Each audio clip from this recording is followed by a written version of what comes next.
A new performance from choreographer Jess Curtis and Beyond Gravity features something quite remarkable, an ensemble of blind, low vision, and sighted performers. It's called Dark Lessons Rupture. And here to tell us more is choreographer Jess Curtis. Welcome to Bay Area Focus.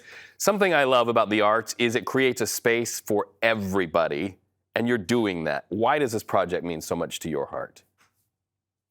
You know, I'm quite interested in perception. I actually wrote a PhD about ways that we perceive theater and performance. And along the way, I've had the privilege to work with a lot of different artists who have a very diverse sensory modalities, some blind folks and some deaf folks and some folks with mobility impairments. And I just think that we as a performance culture are missing out on a lot of rich experience from more diverse points of view in performers and creators throughout the world. And I've had the good fortune to be able to work in collaboration with a number of artists like that and feel like that's just a really interesting way to work. And you know, every artistic expression really is about story. Tell me about the stories that are coming out of these artists who likely haven't had a circle drawn around them and placed on a stage before. What are the stories that they bring to this art? As dancers, and I think we locate ourselves a little bit more in maybe even the performance art category.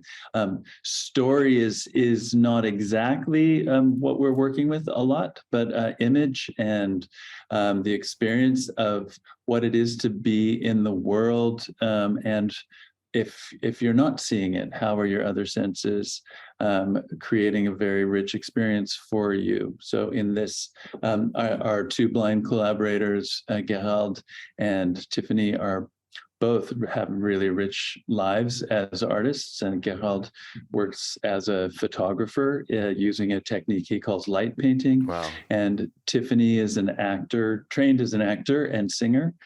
And they bring their skills and their sense of space. I think particularly in this piece as a choreographer, one of the things I've been really interested in is how do our blind collaborators experience space in a really different way. Gerald also writes quite a bit, and in an essay he wrote recently, he talked about how he feels like we as sighted people, when we walk into a room, we flatten everything out and we just look at all the surfaces. And when people are introducing him to a new room or space, they're like, oh, there's a wall over there and a wall over there and the floor down there and the ceiling up here. And he said, you sighted people don't really experience the actual space.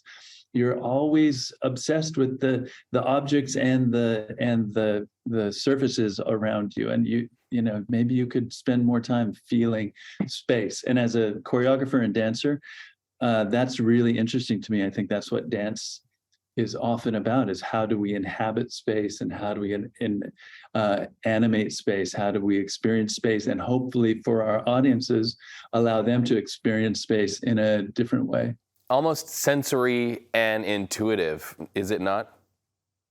For sure, sensory and very different kinds of sensory strategies as that people, you know, how do you listen to a space?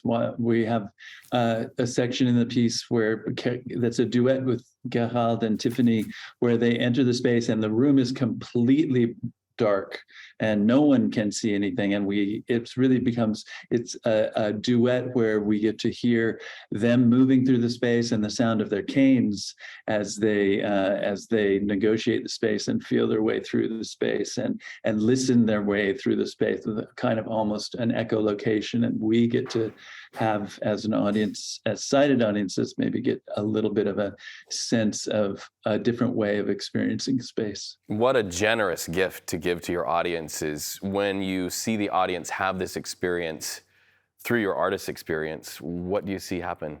What magic? I get really excited, and I love when people come out of one of our performances and really have this look on their face and like, wow, I never thought about that before. I really had a different kind of experience than I've ever had before.